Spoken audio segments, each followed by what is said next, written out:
In 1972, a single photograph detonated Jane Fonda's life in a way most celebrities can't even imagine.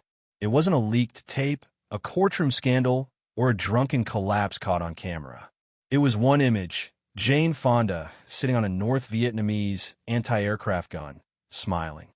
One frozen second that turned America's most desired actress into, for millions, the most hated woman alive. People didn't just disagree with her. They despised her. Veterans swore they'd never forgive her. Theaters refused to screen her films. Protesters burned her image like she was an enemy flag. The nickname Hanoi Jane wasn't gossip. It was a brand. And what made it worse is that the hatred didn't fade in months or even years. It followed her for decades, clinging to her name like a stain that no award, no apology, and no reinvention could fully scrub away. But here's the part most people miss. That photograph didn't create Jane Fonda's story. It exposed it. Because long before she became a symbol of betrayal to half a nation, she was a little girl trapped inside a house where love was rationed, where emotions were treated like weakness, and where the one person she needed most was emotionally unreachable. Jane Seymour Fonda was born into Hollywood royalty, the daughter of Henry Fonda, a man celebrated for playing integrity and quiet American strength. On screen, he radiated moral certainty. Off-screen, he was something colder, distant, controlled, and almost impossible to read. He wasn't cruel in the obvious ways. That's what made it worse. He didn't explode. He didn't beg for forgiveness. He simply withheld. And for a child, withholding affection is its own kind of violence. Jane would later admit she spent her whole life trying to make her father truly see her. Not as a public figure, not as a pretty face, not as a problem to manage, but as his daughter, someone worthy of warmth, pride, tenderness.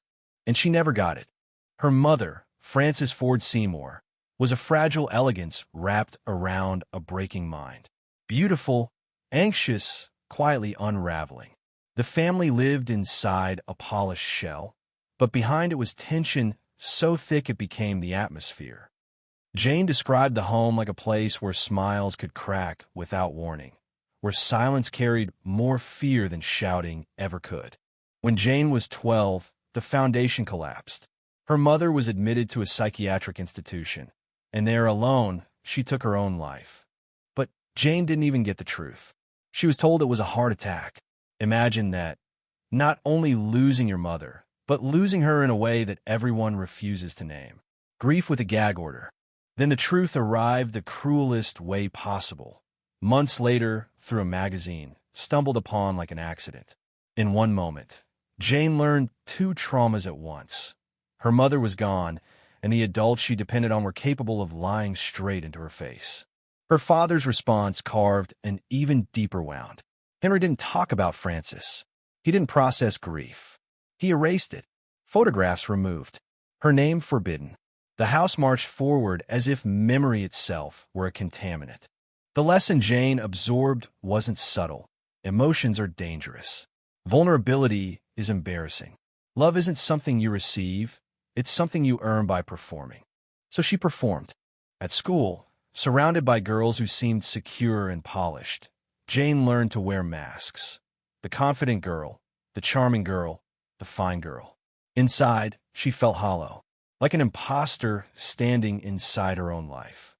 When her father remarried, the message landed again. Life moves on, and you'd better keep up. By the time Jane reached her late teens, she carried a private belief that would run her life like a hidden engine. I am not enough. Not perfect enough. Not lovable enough. Not interesting enough to hold the attention of the one man she wanted it from most. And when you grow up starving for approval, you don't just want love, you become addicted to it. You chase it anywhere you think it might live. In strangers' eyes, in applause, in men who promise devotion, in any mirror that reflects worth back at you. Years later, Jane would say something devastatingly honest. She became whoever men wanted her to be, because she didn't know who she was. In her early 20s, she stepped into acting not simply because she loved it, but because it was the stage her father had built. If Henry Fonda couldn't love her as a daughter, Maybe he'd respect her as an actress. Maybe then she'd finally matter in his world. She studied the craft seriously. She pushed herself. She auditioned like every role was really a plea. But Hollywood didn't greet her as Henry Fonda's talented daughter. It greeted her as a face, a body, a product. Then came the man who would turn that product into a worldwide fantasy, Roger Vadim. Vadim was famous for sculpting women into icons, women the world could desire without ever having to understand. When he saw Jane, he didn't see a wounded girl craving approval. He saw raw material. And Jane, still confusing control with care, fell into it. They married, and the transformation began. Vadim wanted a siren, so Jane became one. He wanted her thin, so she starved. He wanted her fearless, so she performed through discomfort and called it love. It wasn't just manipulation, it was identity theft disguised as romance. When Barbarella exploded, Jane became an instant sex symbol. Posters everywhere. Dorm rooms. Headlines. Desire turned into currency. And inside, she felt nothing but emptiness. Because being wanted is not the same as being loved.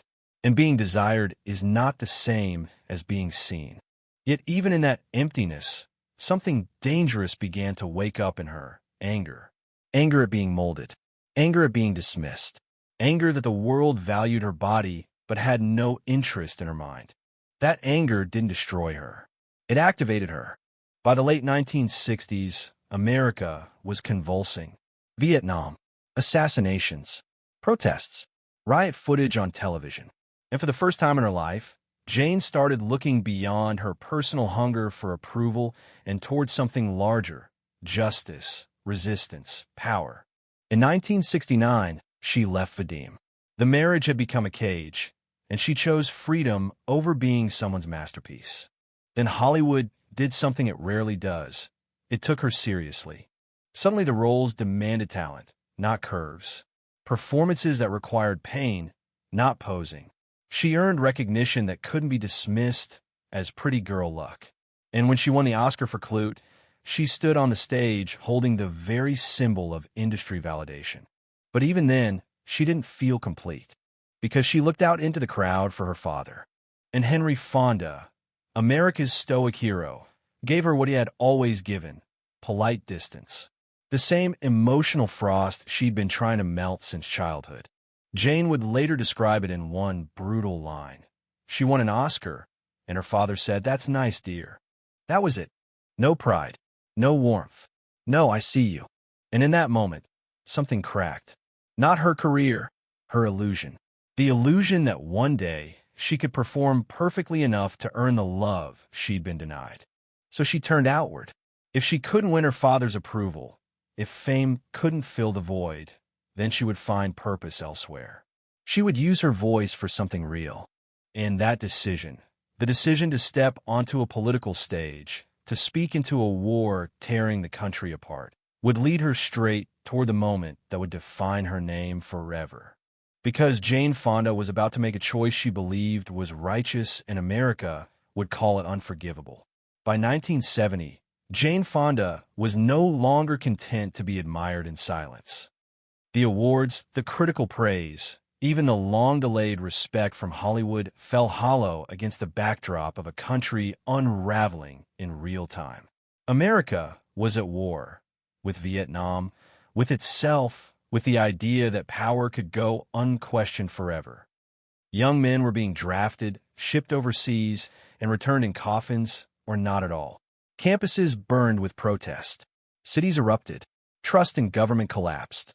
And Jane, who had spent her entire life swallowing her own voice to please men, made a choice that felt inevitable. She would not be silent anymore. For the first time, her anger wasn't turned inward. It had direction. She spoke at rallies. She gave interviews condemning the war. She aligned herself with anti-war activists, civil rights leaders, and groups that terrified mainstream America. The press reacted instantly. Headlines shifted from Oscar-winning actress to radical celebrity. Friends warned her to slow down. Studio executives hinted she was risking everything. Jane didn't care. In her mind, she was finally doing something that mattered. finally standing for a truth larger than her need for approval. She later said that activism gave her something she'd never had before, a sense of purpose that didn't depend on applause. But conviction, no matter how sincere, does not protect you from catastrophic misjudgment. In July 1972, Jane accepted an invitation that would become the most consequential decision of her life, a trip to North Vietnam. Her stated goal was to witness the human cost of American bombing, to see civilians suffering beyond the sanitized narratives fed to the public back home. She believed, perhaps naively, that if Americans could see what she saw, the war might end sooner. For 2 weeks, she toured Hanoi, hospitals filled with wounded children, villages reduced to rubble. She listened, she filmed, she recorded radio broadcasts condemning U.S. military actions. In her mind, she was bearing witness. Then came the moment no intention could survive. At an anti-aircraft gun site, one of the very weapons used to shoot down American pilots, someone suggested she sit on the gun. Laughter, cameras, momentum. Jane, swept up in the surreal theater of the moment, climbed aboard. She smiled. The shutters clicked. And in that instant, Jane Fonda's life split cleanly in two. The photograph raced across the world. Newspapers, television, posters. Jane Fonda, smiling atop an enemy weapon, while American soldiers were dying in the skies above Vietnam. To millions of Americans, context didn't matter. Intent didn't matter. Explanations didn't matter. What they saw was betrayal. She wasn't just opposing the war anymore.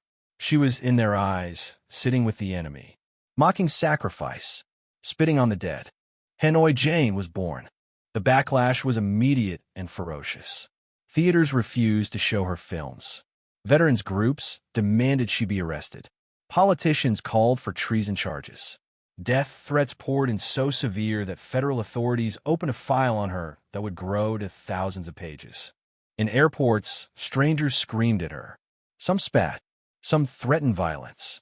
Others simply stared with a hatred so cold it felt physical. And the fury didn't burn out. It hardened. Years passed. Decades passed. The war ended, but the hatred did not. For many veterans, the photograph became inseparable from their trauma. No apology could touch it. No explanation could soften it. Jane tried to explain. She said she had been manipulated, that she hadn't understood what the image would symbolize, that her goal was to end suffering, not glorify violence. But explanations sounded like excuses to those who had bled. In 1988, she issued a public apology, her voice breaking as she admitted the photo was thoughtless and cruel. She said she would regret it for the rest of her life. And she meant it. But apologies cannot rewind history. They cannot unsee images burned into memory. And they cannot force forgiveness. Her career collapsed. Studios kept their distance. Endorsements vanished. The woman who had won an Oscar just 1 year earlier became radioactive. And then came the cruelest irony of all. Her father, the man whose approval she had chased her entire life, was humiliated by her actions. He never publicly defended her, never stood beside her, never softened the blow. The silence returned, now sharpened with shame. Jane would later admit that disappointing him again felt unbearable. Even in rebellion, even in trying to find her own voice, she had somehow failed the one test her wounded inner child still believed mattered most. The psychological toll was immense. She had stepped into activism, seeking meaning, seeking selfhood.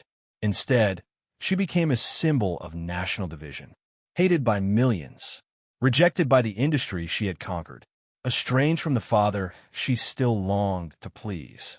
She withdrew, not in defeat, but in survival. If America would not forgive her, she would reinvent herself. Again, in 1973, she married political activist Tom Hayden.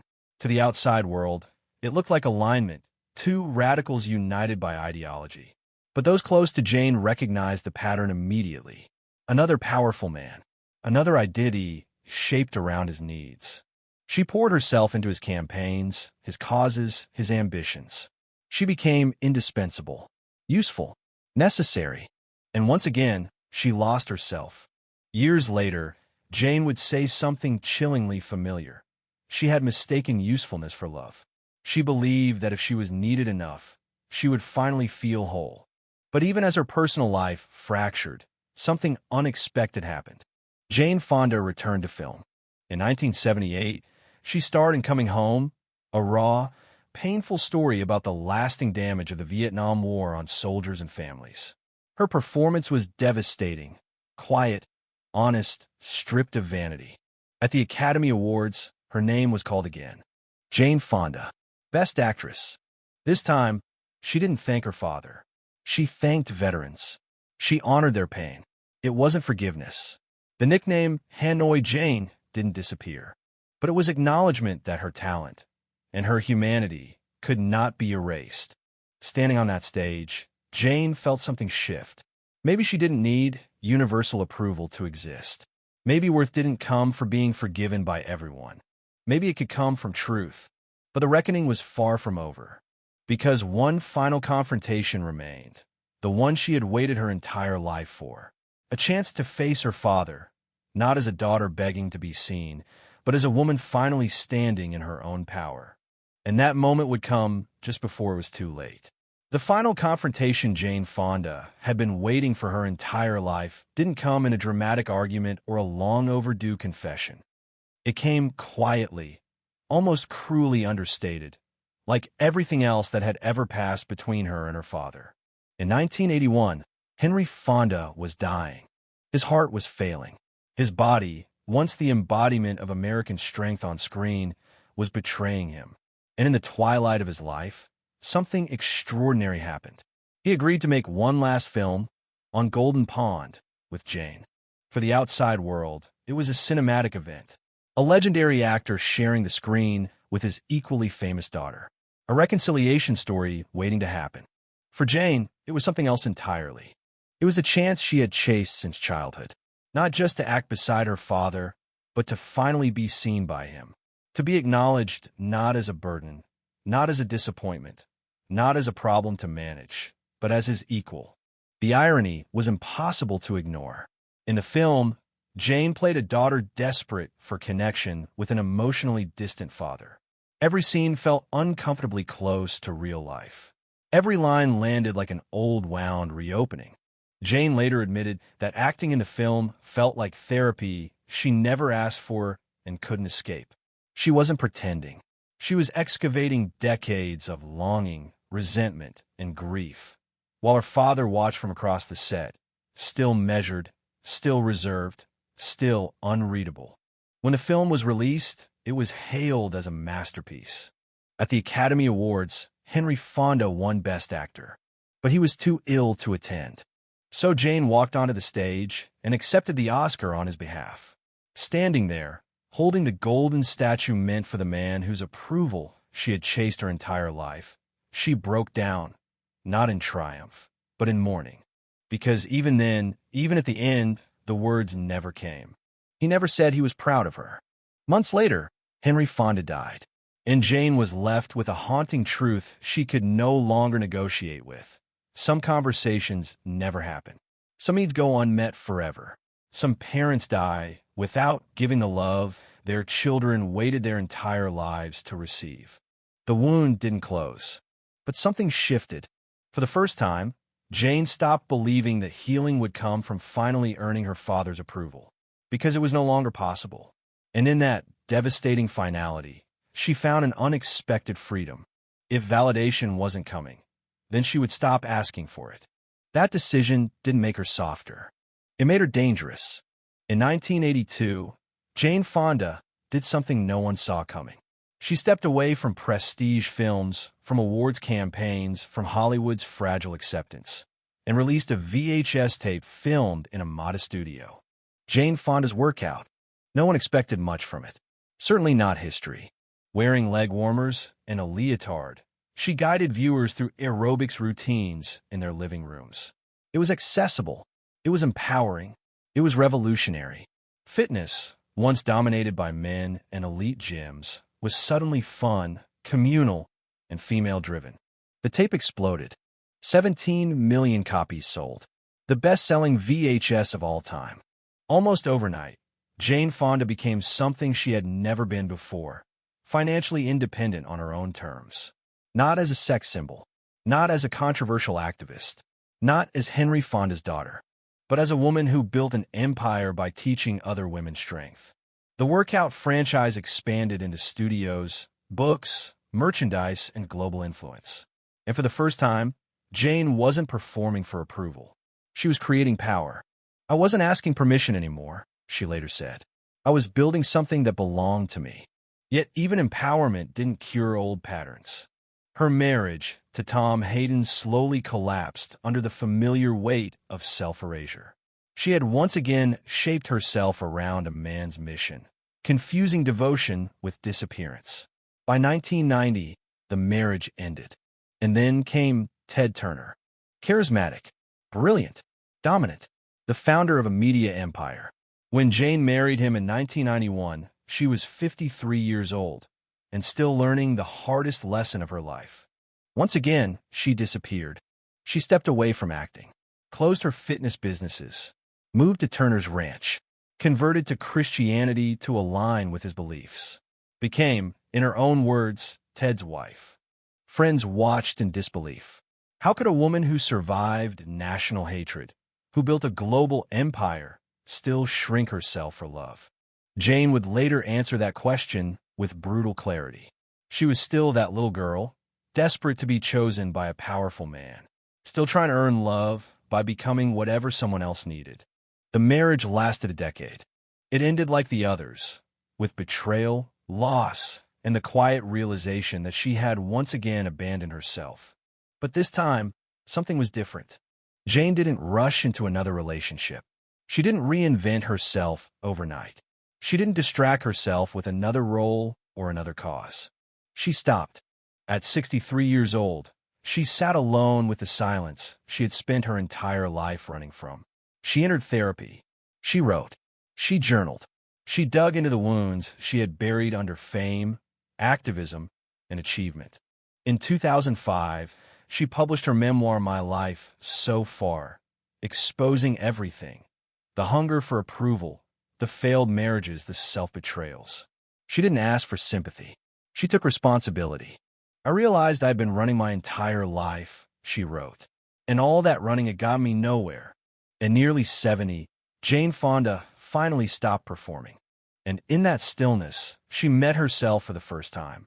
Not an icon, not a traitor, not a mogul, just Jane, wounded, resilient, still standing. And what she discovered was both devastating and liberating. The reinventions had kept her alive, but they had never made her whole. Now, she was ready to try something different. Not another persona, not another empire, but a life rooted in truth. And that choice, quiet, unglamorous, and deeply uncomfortable, would lead her to the final transformation of her life. One that would happen not in her youth or her prime, but in the years when most women are told their relevance is over. Jane Fonda was about to prove that the most radical reinvention doesn't happen when the world is watching. It happens when you finally stop running. By the time Jane Fonda reached her 70s, something remarkable and deeply unsettling had happened. She was finally alone, not abandoned, not rejected, alone by choice.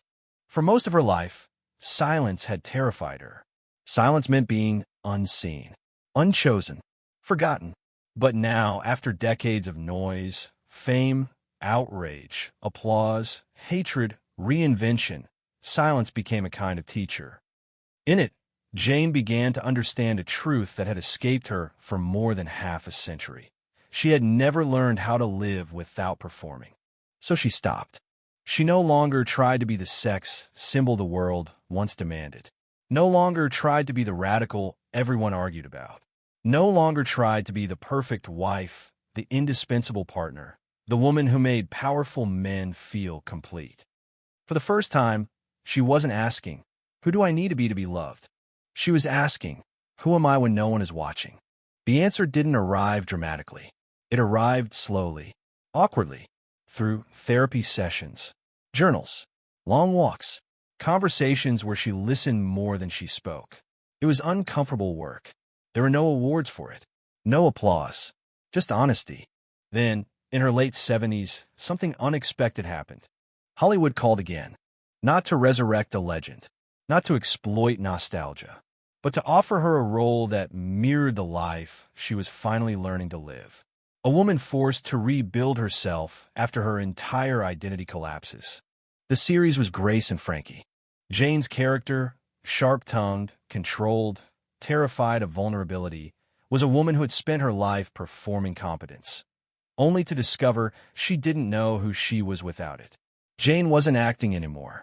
She was translating. The show became a phenomenon. 7 seasons, millions of viewers. A cultural shift that quietly challenged one of Hollywood's oldest lies, that women become invisible after a certain age. But the real transformation wasn't on screen. It was internal. Jane Fonda, once obsessed with youth, beauty, and control, began talking openly about aging, about pain, about surgeries, about the relief of no longer being objectified, about the freedom of being underestimated. "There's freedom in being old," she said. "No one expects me to be sexy anymore. And that's a gift." For a woman who had once been consumed by mirrors, that statement was revolutionary. She stopped dyeing her hair. Let the silver stay. Let the lines show. Let time be visible, not as defeat, but as survival. Then came activism again. But this time it was different. In her 80s, inspired by younger generations, Jane returned to the streets, not as a reckless symbol, but as a disciplined force. Week after week, she protested climate inaction. She was arrested, handcuffed, photographed again. But this wasn't 1972. There was no performance in it, no hunger for approval, no belief that one dramatic moment could fix everything. She didn't shout for attention. She showed up with consistency. "I'm old," she said plainly. "I don't have much time left. And I'm not going to spend it pretending everything is fine." The woman who once believed validation came from being loved by everyone had learned something harder and truer. Integrity doesn't require agreement. And then, in her mid-80s, life delivered one more reckoning. Cancer. The diagnosis didn't come wrapped in melodrama. Jane didn't hide it. She didn't dramatize it. She shared it with the same honesty she had finally learned to apply to everything else. Chemotherapy, fear, fatigue, mortality, spoken aloud, without illusion. She survived. But survival changed the way she saw legacy. Legacy wasn't about being forgiven by everyone. It wasn't about erasing mistakes. It wasn't about controlling how history remembered her. Legacy, she realized, was about growth. She began speaking more openly with her children about her failures as a mother, about the ways she had been absent, about the cost of always being somewhere else, becoming someone else. She didn't defend herself. She apologized. It was something her father had never done. And in doing it, Jane broke a generational pattern she had carried her entire life. As a grandmother, she became a version of herself she never thought possible. Present, unperformative, honest, loving without conditions. No audience, no role, just love. Today, as she approaches the final chapter of her life, Jane Fonda is not asking to be redeemed. She knows some people will never forgive her. Some never should. That photograph will always exist. That pain will always be real. And she has made peace with that. She lives quietly now, walks, reads, shows up when it matters, donates her fortune not to monuments of herself, but to futures she won't live to see. "I like who I am now," she said recently. It's a simple sentence. But for a woman who spent decades believing she was never enough, it carries the weight of a lifetime. Jane Fonda's story was never about perfection.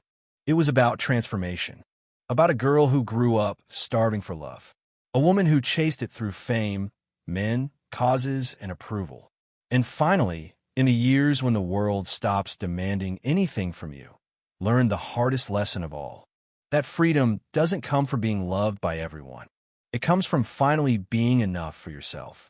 By the time Jane Fonda reached her late 80s, the noise that had followed her for most of her life had finally quieted.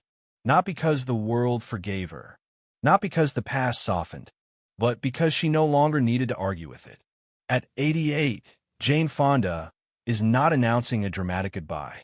There is no final performance, no curtain call, no carefully staged farewell tour.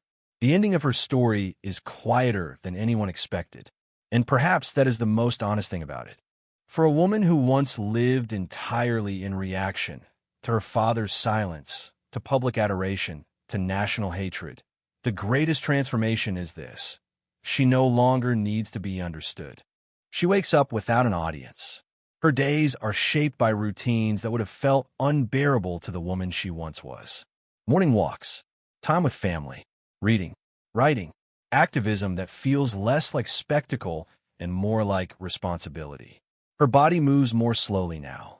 2 knee replacements, a spine that stiffens when it rains. A cancer battle survived, not ignored. She speaks openly about the reality of aging, not as an enemy to fight, but as a truth to accept. The woman who once built an empire teaching others how to reshape their bodies now talks about gratitude, for breath, for movement, for time. Time, she knows, is the only thing she cannot remake. Her fortune, built across decades of films, fitness empires, and smart investments, remains largely untouched for personal indulgence. She has pledged most of it to environmental causes, women's organizations, and movements that will continue long after her name fades from headlines. Money, she says, cannot buy back mistakes, but it can fund a future where fewer are made. When asked about how she wants to be remembered, Jane Fonda doesn't mention Oscars. She doesn't mention box office numbers. She doesn't even mention the workout empire that changed pop culture. She talks about growth, about learning too late, but still learning. She understands something now that once would have devastated her. Legacy is not something you control. Some people will always remember her as Hanoi Jane. That photograph will outlive apologies, context, and explanation. And she has stopped trying to erase it. I can't change the past, she has said. I can only be honest about it. That honesty is her final act of rebellion. She no longer asks to be forgiven by veterans who carry wounds she can never fully understand. She listens when they speak. She acknowledges the harm, and she accepts that forgiveness, if it comes at all, is not hers to demand. What matters more to her now is the work, quiet, consistent, unglamorous. Showing up, funding change, standing in the rain at protests when her joints ache, using what time she has left with intention. The girl who once believed she had to be perfect to deserve love now understands a harder truth. Perfection was never the point. Jane Fonda's life was not a straight line toward redemption. It was a collision of trauma, privilege, mistakes, courage, blindness, and growth. She hurt people. She was hurt in return. She became symbols she never fully controlled. But she never stopped becoming more honest. That may be her real legacy. Not the films, not the fame, not even the controversies, but the willingness to face herself again and again when it would have been easier to hide behind a role. At 88, Jane Fonda is not asking for applause. She is not chasing relevance. She is not trying to rewrite history. She is simply living as the woman she spent a lifetime trying to become. And in that quiet truth lies the ending she never thought she'd reach. Not forgiven by everyone, not understood by all, but finally, unmistakably free. What makes Jane Fonda's story linger isn't the fame, the scandals, or even the apologies. It's the uncomfortable realization that her life never resolved into something clean. There was no moment when America collectively forgave her. No scene where the past was erased. No final verdict declaring her redeemed. And that may be the most honest ending possible.